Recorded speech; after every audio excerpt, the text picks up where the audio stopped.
Hello, I'm Clint Hickman, currently the chairman of the Maricopa County Board of Supervisors. Families are being devastated by the fentanyl crisis.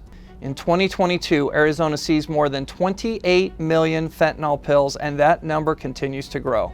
I want this county to put a flag in the ground and say, we're not going to do it here. There's going to be severe repercussions if you're going to try to kill our kids. At my chairman's address at the beginning of the year, I asked several Maricopa County departments and other elected officials to team up to tackle this issue, and that is what we have been doing all year long. The county attorney's office has been prosecuting fentanyl cases and holding in-person roundtable education forums to educate the public on this horrific drug. The sheriff's office has been arresting drug dealers and seizing millions of fentanyl pills. Public health has been funding our drug treatment partners to help people recover from opioid addiction. And our Office of the Medical Examiner has been tracking fentanyl deaths to provide vital data to policymakers and health partners. This resource video is an extension of those efforts, and we hope after seeing it, you'll join us as we work to educate families to prevent these needless deaths.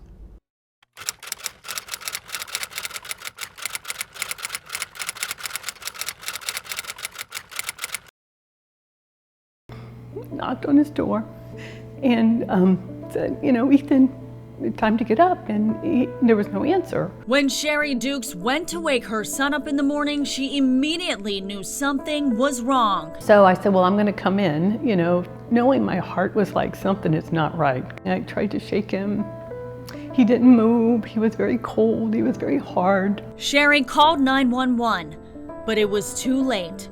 Her 16-year-old son, Ethan, had died. They said he was going to be in a body bag, and they would be bringing him down, and that I would probably go to another room. And I said, I brought him into this world. I'm going to be with him when he goes out. 3 months later, Sherry got the toxicology report from her son's death. It was a low-dose hydrocodone with fentanyl, which is 2 milligrams, which was a lethal dosage, and that's how he died. And so I just kept saying, a pill killed my son. I don't understand. Sherry believes her son didn't know the hydrocodone was laced with fentanyl. We had a lot of conversations about substances and making good decisions, but I had not heard at that point in 2019 about fentanyl. Since Ethan's death, Sherry's been working to educate parents, teachers, and teens on the dangers of fentanyl. When Ethan died in 2019, 1 of 4 of those pills out there were laced with a lethal dosage of fentanyl.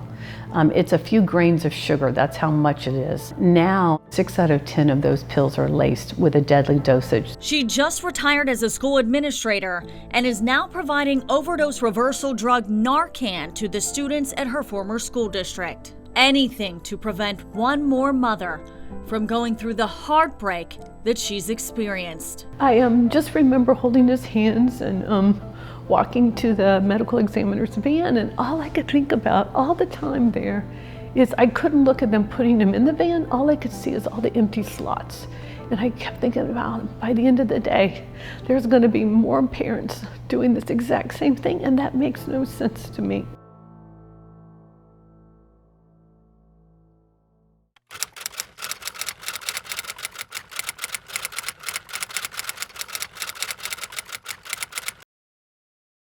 I am Dr. Jeff Johnston. I'm a forensic pathologist, and I serve as the chief medical examiner for Maricopa County. Historically, methamphetamine has always been the most prominent drug, and that's pretty common in the West. And actually, it's still growing each year. Fentanyl, on the other hand, was exceedingly rare. In 2015, it was about 3% of cases. Since then, it's grown 4,900%. And in 2020, fentanyl overtook methamphetamine as the most common drug we detect. So now it's about 60% of our drug-related deaths involve fentanyl. In the county now, it's 6 deaths a day on average, 365 days a year that are drug-related deaths. And of those, 60%, so 3.6 of them are due to fentanyl.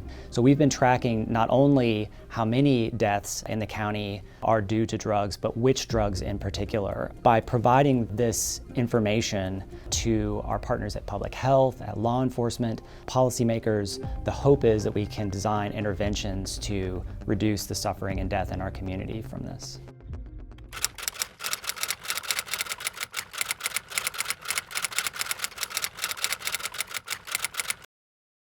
I'm Dr. Rebecca Sonnenschein, Medical Director for Maricopa County Department of Public Health. Signs that someone may be experiencing an opioid or a fentanyl overdose include very small or pinpoint pupils, slow, shallow breathing, a loss of consciousness or excessive sleepiness, choking or gurgling sounds, a limp body, or bluish or cold skin and lips. Naloxone, also called Narcan, is a drug that can reverse an opioid or a fentanyl overdose and then restores breathing. If you see someone with signs of an overdose, the first thing you want to do is call 911. Then you want to get your Narcan or your naloxone. Place the nozzle between your two fingers with your thumb on the plunger. Then you want to make sure that the person doesn't wake up. Are you okay?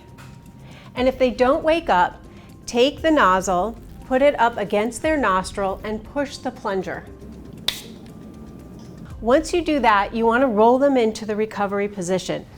That's rolling them over on their side and placing both hands beneath their head to prop it up, and taking that upper leg and putting it in an L-shaped position. That prevents them from rolling over on their back and potentially choking in case there's vomiting.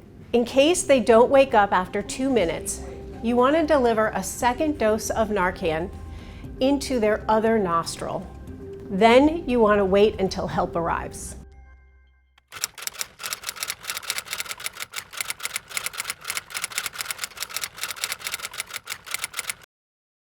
My name is Matthew Shea, and I'm a detective with the Maricopa County Sheriff's Office. I currently work with the Special Investigations Division and with the narcotics section of that under the High Intensity Drug Trafficking Area Squad. As far as fentanyl being found on the street, we are seeing it everywhere, and it has exploded since 2012. Back in 2012, we used to see maybe 10 or 15 pills, and we thought that was a ton. We are recovering 250,000, 500,000, 750,000 pills at a time. It's everywhere. On the street level people, people that work at home, kids going to high school and college. The vast majority of fentanyl is still coming from the drug trafficking organizations that operate south of the border, so the cartels. So fentanyl can be cut with almost anything. Typically, we'll see it in those blue M30 pills here in Arizona, and frighteningly, we're starting to see more and more of them in these fraudulent prescription pills. We've recovered it in everything from marijuana to spice, a lot of times in cocaine, mixed in with heroin.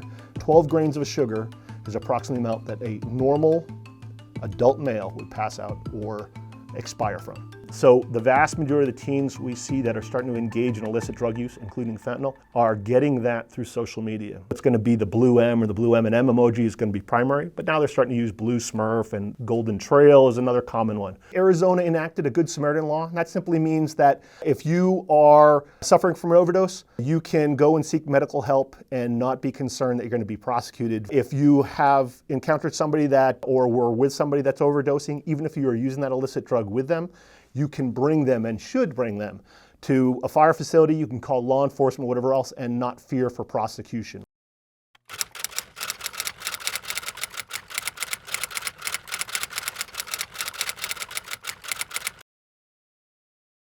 My name is Ronnie Morales. I have almost 4 years of sobriety, and one day at a time I was able to beat that fentanyl addiction. My introduction to opiates was not planned. I got in a car accident and I was prescribed Percocet for about two months or so, and I had third-degree burns. My back was really messed up, so that's why they prescribed me those pain medications. And then they cut off the prescription, so I went into physical withdrawal. And physical withdrawal is, I like to kind of say it's similar to the flu times a million. Like, it's physically, mentally, and emotionally taxing. So then I started buying pills off the streets, and that eventually I just found fentanyl, which on the streets they're called fake blue M30s. It steals your soul. I've had a lot of low points. I think losing my dream job was one. I think losing my best friend was another one, losing my apartment, losing all my money. But I think it finally clicked for me when my mom caught me stealing from her purse to purchase those drugs. And seeing her cry with me on the table, asking me why, I keep doing this to her. I had like a spiritual experience driving home somewhere, and I just spoke to my higher power and just literally took it one day at a time and kept telling myself, I just have to do today. And now I'm on the other side, kind of like providing those sources or experiences so they can find their own way to get out of that hole. I just want to say to whoever is struggling with addiction, just know that you can get out of it. You're worth it. It is completely life-changing, and your past doesn't always have to define you. You can make a new life. It's an evolution where you can have options, so don't give up.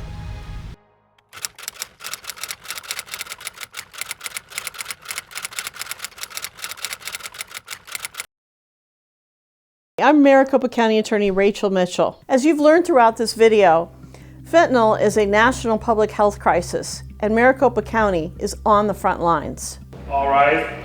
Prosecuting drug dealers who deal in fentanyl is a top priority for me, especially those dealers who push this poison to our kids. Since 2017, the number of fentanyl-related cases has skyrocketed. That year, we had 37 fentanyl-related cases.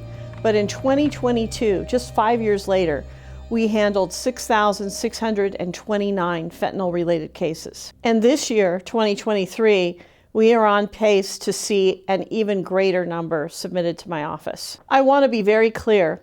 If you are bringing this poison into Maricopa County to affect the citizens of this county, you will be prosecuted and you will be held accountable, and that includes prison sentences. Our teens who are most affected by this crisis don't know what fentanyl looks like, and they don't know how deadly it can be. Teenagers should be able to learn from their mistakes. They should not have to die from them. Please use the information that you've learned in this video to start a conversation with your loved ones, especially teens and young adults. You owe this conversation to them, and this conversation could save a life.